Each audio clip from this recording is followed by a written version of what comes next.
Foreclosures are skyrocketing. They're totally out of control, and it is an underreported piece of information in the housing news sector.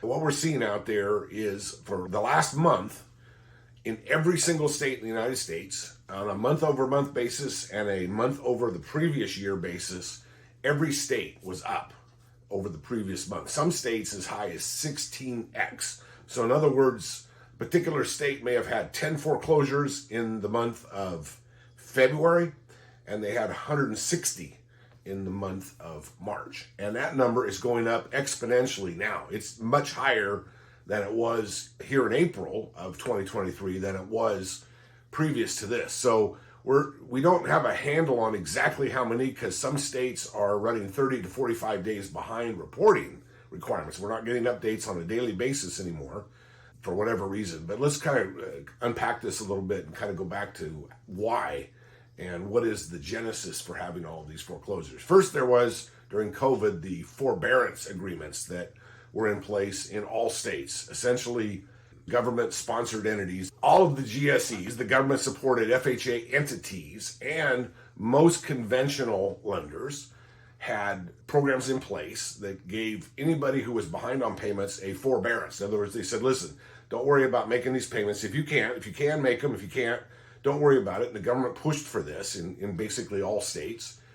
We'll catch you up at the end. We'll do some kind of a catch-up program. We'll add it on the end. We'll blend it into the other payments going forward, that type of thing. And generally that was successful. However, there was approximately 1.5 million people that came out of that with no plan in place. Now, of those 1.5 million people, approximately 300,000 of those got a reset. In other words, they were able to take those payments they were behind and tack them onto the end of the loan, or they had them blended into the next 10 or 12 payments, or the next 2 years of payments, that kind of thing. Now, what we're seeing on the front end of the trenches here is that the majority of those people are starting to fall behind again. But that leaves in doubt the 1.2 who never were able to obtain a forbearance agreement. Now, these are people who lost their jobs and didn't get a new job. They weren't able to support new documentation to reset their loan. There was a lot of reasons, and a lot of these folks were in limbo. They were no longer in forbearance, but they weren't yet in foreclosure because a lot of states had eviction moratoriums anyway. So it doesn't do any good to foreclose on a house and let the seller stay there if you can't get them out. So in some states, like California, my home state here, for example, there are some cities who don't have an eviction ending to the moratorium. There's still an eviction moratorium in place. So the city of Oakland, for example, hasn't even talked about a date. And in other words, if you don't make a house payment or you don't make a rent payment, you can't be evicted no matter what. California has floated some trial balloons to try and get people to get behind a bill that they want to pass, which basically says there is no eviction at all, ever, for any reason in California. You can't be evicted. You can only leave of your own volition. So I doubt that's going to go anywhere, but you never know. Essentially, we're getting a de facto one of those anyway, the way it's working today. So San Francisco, Los Angeles, Oakland have had eviction moratoriums until the end of March, and then here at the end of this month, the 29th. And then, like I said, Oakland doesn't even have one yet. And there's other cities around the country have the same thing. The sanctuary cities frequently are saying, listen, you don't even have to make payments. We're not going to evict you.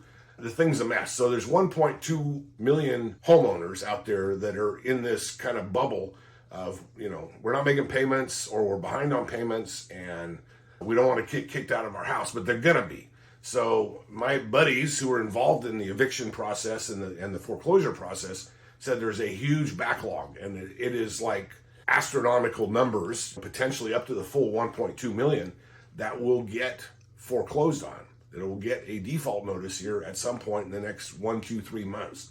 And so over the summer, you're going to see this spike in these number of properties. Now, the way this thing works, for all practical purposes, it takes a year or two to unwind. So you're not going to see those houses go onto the market or even come back for at least till probably the second, third, fourth quarter of 2024.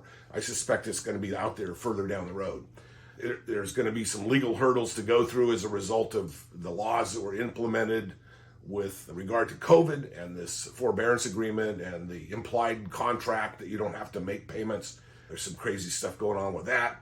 But in addition to that, there are something like 2 million homeowners who weren't in forbearance are now having financial trouble. So those numbers are going to weave into that 1.2 million and some of these 300,000, and you're going to have some astronomical number of foreclosures in the remainder of 23, 24, 25, and probably into 26. While the inventory in the marketplace is extremely short, sellers who own a home, and about 70% of the home owns that have a loan are below 5.5%, below 4.5%.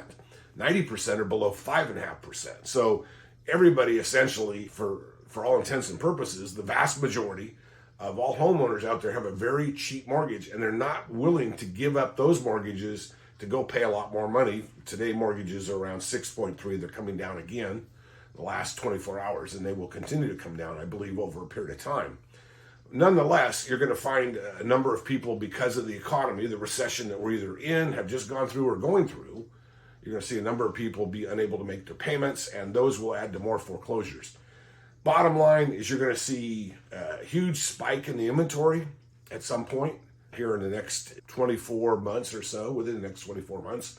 That will help relieve, because we've got this big pent-up demand of buyers who want to be able to buy a home, but there's just not enough homes on the market. We're down to about 325,000 homes currently on the market nationwide.